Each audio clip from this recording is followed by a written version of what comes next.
Khan Academy is most known for its collection of videos. So before I go any farther, let me show you a little bit of a montage. So the hypotenuse is now going to be 5. This animal's fossils are only found in this area of South America, a nice clean band here, and this part of Africa. We could integrate over the surface, and the notation usually is a capital sigma. National Assembly, they create the Committee of Public Safety, which sounds like a very nice committee. Notice this is an aldehyde, and it's an alcohol. Start differentiating into effector and memory cells. A galaxy. Hey, there's another galaxy. Oh, look, there's another galaxy. And for dollars is their $30 million plus the $20 million from the American manufacturer. If this does not blow your mind, then you have no emotion.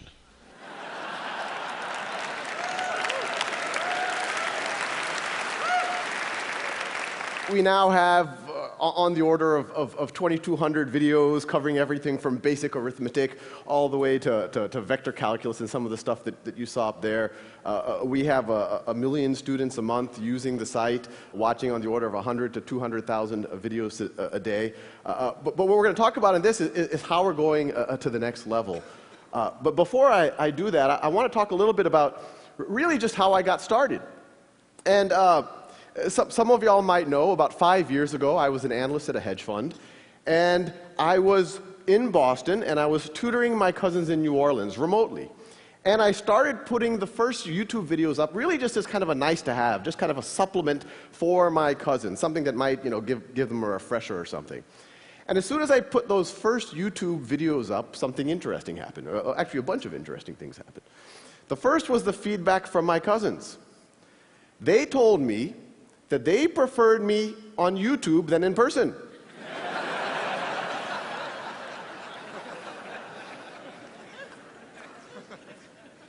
And once you get over the backhanded nature of that, there was actually something very profound there. They were saying that they preferred the automated version of their cousin to their cousin. At first it's very unintuitive, but when you actually think about it from their point of view, it makes a ton of sense. You have this situation where now they can pause and repeat their cousin. Now they can, without feeling like they're wasting my time. They could, if they have to review something that they should have learned a couple of weeks ago or maybe a couple of years ago, they don't have to be embarrassed and ask their cousin. They can just watch those videos. If they're bored, they can go ahead. They can watch it at their own time, at their own pace. And probably the least appreciated, aspect of this is the notion that the very first time that you're trying to get your brain around a new concept, the very last thing you need is another human being saying, do you understand this?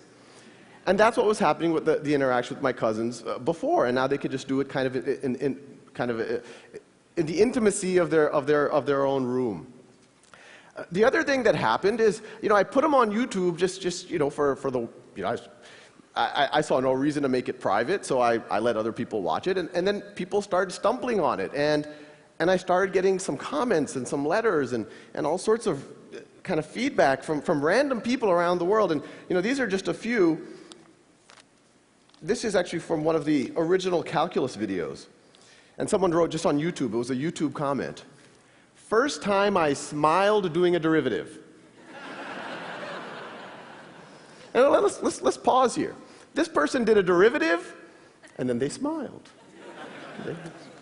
And then in response to that same comment, this is on the thread, you could go on YouTube and look at these comments, someone else wrote, same thing here. I actually got a natural high and a good mood for the entire day. Since I remember seeing all of this matrix text in class, and here I'm all like, I know Kung Fu. And we got a lot of feedback along those lines. It's clearly it was helping people. But then as the viewership kept growing and kept growing, I started getting letters from people, and it was starting to become clear that it was actually more than just a nice to have. This is just an excerpt from one of those letters. My 12-year-old son has autism and has had a terrible time with math. We have tried everything, viewed everything, bought everything. We stumbled on your video on decimals, and it got through. Then we went on to the dreaded fractions. Again, he got it. We could not believe it. He is so excited. And so you can imagine, here I was, a an analyst at a hedge fund. It was very strange for me to do something of social value. So,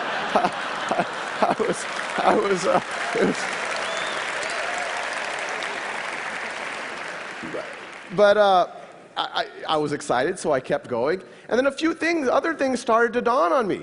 That not only would it help my cousins right now, or these people who were sending letters, but it could maybe, that this content will never go old, that it could help their kids or their grandkids. If Isaac Newton had done YouTube videos on calculus, I wouldn't have to. Assuming he was good. We don't know. The other thing that happened, and, even at this point, I said, okay, maybe it's a good supplement, it's good for motivated students, it's good for maybe homeschoolers, but I didn't think it would be something that would somehow penetrate the classroom. But then I started getting letters from teachers. And the teachers would write saying, we've used your videos to flip the classroom. You've given the lectures. So now what we do, and this could actually happen in every classroom in America tomorrow, what I do is I assign the lectures for homework, and what used to be homework, I now have the students doing in the classroom. And I want to pause here for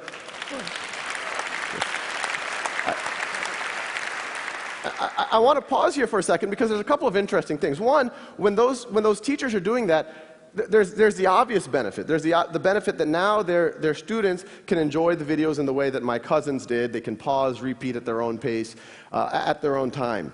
But the more interesting thing, and this is the unintuitive thing when you talk about technology in the classroom, by removing the one-size-fits-all lecture from the classroom and letting students have a self-paced lecture at home, and then when you go to the classroom, letting them do work, having the teacher walk around, having the peers actually be able to interact with each other, these teachers have used technology to humanize the classroom. They took a fundamentally dehumanizing experience, a bunch of 30 kids with their fingers on their lips, not allowed to interact with each other. A teacher, no matter how good, has to give this kind of one-size-fits-all lecture to 30 students, blank faces, slightly antagonistic, and now it's a human experience. Now they're actually interacting with each other. So once the Khan Academy kind of, I quit my job and we turned into a real organization, we're a not-for-profit, the question is, how do we take this to the next level? How do we take what those teachers were doing to their natural conclusion? And so what I'm showing over here, these are actual exercises that I started writing for my cousins. The ones I started were much more primitive. This is a kind of a more competent version of it. But the paradigm here is we'll generate as many questions as you need until you get that concept, until you get 10 in a row. And the Khan Academy videos are there. You get hints, the actual steps for that problem if you don't know how to do it. But the paradigm here, it seems like a very simple thing, 10 in a row, you move on. But it's fundamentally different than what's happening in classrooms right now. In a traditional classroom, you have a couple of homework, lecture, and then you have a snapshot exam. And that exam, whether you get a 70%, an 80%, a 90%, or a 95%, the class moves on to the next topic. And even that 95% student, what was the 5% they didn't know? Maybe they didn't know what happens when you raise something to the 0th power. And then you go build on that in the next concept. That's analogous to, imagine learning to ride a bicycle. And I give you a bicycle, maybe I give you a lecture ahead of time, and I give you that bicycle for 2 weeks, and then I come back after 2 weeks, and I say, well, let's see, you're having trouble taking left turns, you can't quite stop. You're an 80% bicyclist. So I put a big C stamp on your forehead, and then I say, here's a unicycle. But as ridiculous as that sounds, that's exactly what's happening in our classrooms right now. And the idea is, you fast forward and good students start failing algebra all of a sudden and start failing calculus all of a sudden, despite it being smart, despite having good teachers, and it's usually because they had these Swiss cheese gaps that kept building throughout their foundation. So our model is learn math the way you would learn anything, like the way you would learn a bicycle. Stay on that bicycle. Fall off that bicycle. Do it as long as necessary until you have mastery. The traditional model, it penalizes you for experimentation and failure, but it does not expect mastery. We encourage you to experiment. We encourage you to failure, but we do expect mastery. This is just another one of the modules. This is trigonometry. This is shifting and reflecting functions. And they all fit together. We have about 90 of these right now. And you could go to the site right now. It's all free, not trying to sell anything. But the general idea is that they all fit into this knowledge map. That top node right there, that's literally single-digit addition. It's like 1 plus 1 is equal to 2. And the paradigm is, once you get 10 in a row on that, then it keeps forwarding you to more and more advanced modules. So if you keep, this is further down the knowledge map, we're getting into more advanced arithmetic. Further down, you start getting into pre-algebra and early algebra. Further down, you start getting into algebra 1, algebra 2, a little bit of pre-calculus. And the idea is, from this, we can actually teach everything. Well, everything that can be taught in this type of a framework. So you can imagine, and this is what we are working on, is from this knowledge map, you have logic, you have computer programming, you have grammar, you have genetics, all based off of that core of, okay, if you know this and that, now you're ready for this next concept. Now, that can work well for an individual learner, and I encourage one for you to do it with your kids, but I also encourage everyone in the audience to do it yourself. It'll change what happens at the dinner table. But what we want to do is use the natural conclusion of the flipping of the classroom that those early teachers had emailed me about. And so what I'm showing you here, this is actually data from a pilot in the Los Altos School District, where they took 2 5th grade classes and 2 7th grade classes and completely gutted their old math curriculum. These kids aren't using textbooks, they're not getting one-size-fits-all lectures, they're doing Khan Academy, they're doing that software for roughly half of their math class.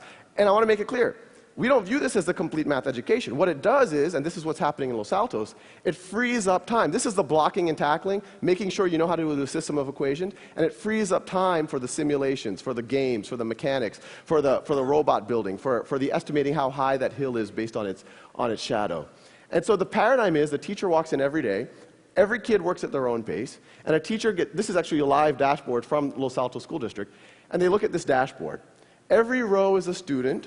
Every column is one of those concepts. Green means the student's already proficient.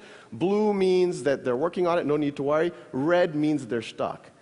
And what the teacher does is literally just says, let me intervene on the red kids. Or even better, let me get one of the green kids who are already proficient in that concept to be the first line of attack and actually tutor their peer.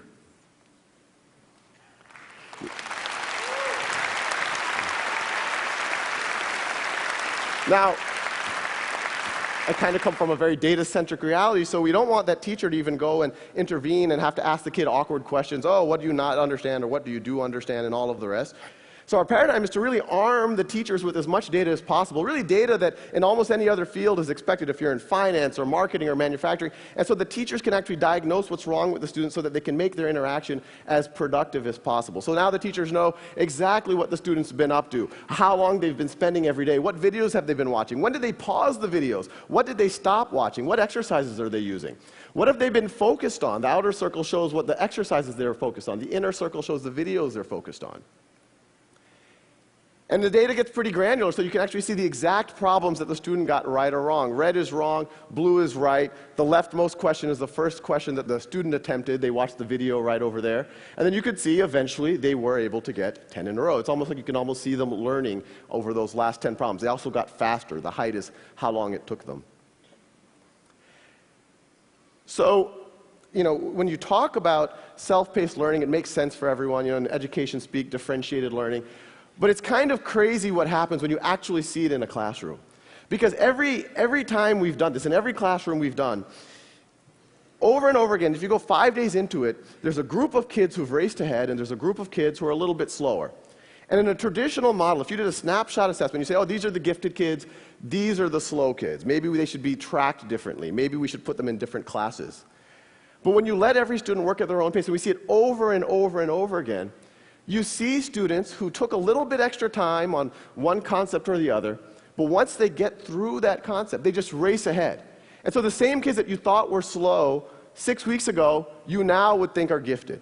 And we're seeing it over and over and over again. And it makes you really wonder kind of how much all of the labels, maybe a lot of us have benefited from, were really just due to a coincidence of time. Now, as valuable as something like this is in a district like Los Altos, our goal is to use technology to humanize, not just in Los Altos, but kind of on a global scale, what's happening in education. And actually, that kind of brings an interesting point, is that, a lot of the effort in humanizing the classroom is focused on student-to-teacher ratios. In our mind, the relevant metric is student to valuable human time with the teacher ratio. So in a traditional model, most of the teacher's time is spent doing lectures and grading tests and whatnot. Maybe 5% of their time is actually sitting next to students and actually working with them. Now 100% of their time is. So once again, using technology, not just flipping the classroom, you're humanizing the classroom, I'd argue, by a factor of 5 or 10. And as valuable as it is in Los Altos, imagine what that does to the adult learner who's embarrassed to go back and learn stuff that they should have known before going back to college. Imagine what it does to a street kid in Calcutta who has to help his family during the day, and that's the reason why he or she can't go to school. Now they can spend 2 hours a day and remediate or get up to speed and not feel embarrassed about what they do or don't know. Now imagine what happens where, we talked about the peers teaching each other inside of a classroom, but this is all one system. There's no reason why you can't have that peer-to-peer tutoring beyond that one classroom. Imagine what happens if that student in Calcutta all of a sudden can tutor your son, or your son can tutor that kid in Calcutta. And I think what you'll see emerging is this notion of a global one-world classroom. And that's essentially what we're trying to build. Thank you.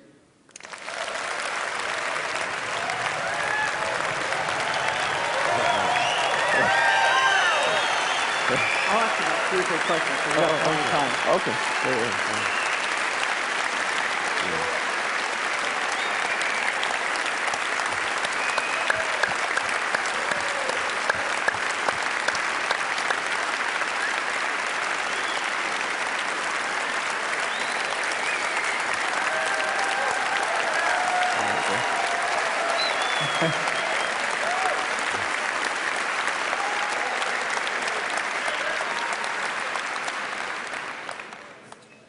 I've seen some things you're doing in the system that have to do with motivation and feedback, energy points, merit badges. Tell me what you're thinking there.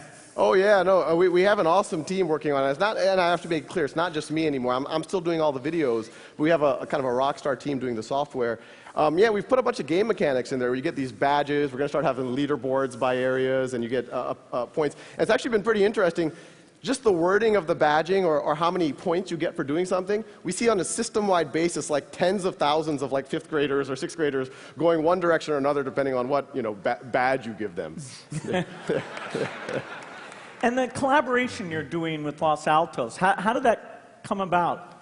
Yeah, no, Los Altos has been it was kind of crazy. They once again, I didn't expect it to be used in classrooms.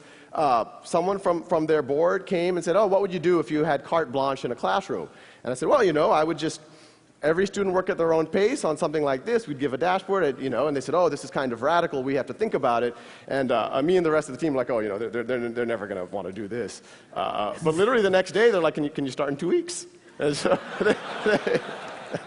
So it's fifth grade math is where that's going on right now? It's 2 5th grade classes and 2 7th grade classes. And I think they're doing it at the district level. And I think what they're excited about is they can now follow these kids. It's not an only in-school thing. I mean, we've even, on Christmas, we saw some of the kids were doing, and we can track everything. So they can actually track them as they go through the entire district, through the summers, as they go from one teacher to the next. You have this continuity of data that even at the district level they can see. So some of those views we saw were for the teacher to go in and track actually what's going on with those kids. So you're getting feedback on those teacher views to see what they think they need? Oh yeah, actually most of those were kind of specs by the teachers. We made some of those for students so they could see their data, but we have a very tight design loop with the teachers themselves, and they're literally saying, hey, this is nice, but I like that focus graph. A lot of the teachers said, I have a feeling that a lot of the kids are jumping around and not focusing on one topic, so we made that focus diagram for them. So it's all been teacher driven. It's been pretty crazy. Is this ready for prime time? Do you think a lot of classes next school year should try this thing out? Yeah, it's ready. We got 1 million people on the site already, so we can handle a few more. And no reason why it really can't happen in every classroom in America tomorrow. And the vision of the tutoring thing, the idea there is if I'm confused about a topic, somehow right in user interface, I'd find people who are volunteering, maybe see their reputation, and I could schedule and connect up with those people. Absolutely, and this is something that I recommend everyone in this audience to do is those dashboards that teachers have, you can go log in right now and you can essentially become a coach for your kids, your nephews, your cousins, or maybe some kids at the Boys and Girls Club. And yeah, you can start becoming a mentor or tutor really immediately, but yeah, it's all there. Well, it's amazing. I think you've just got a glimpse of the future of education. Thank you. Oh, thank you.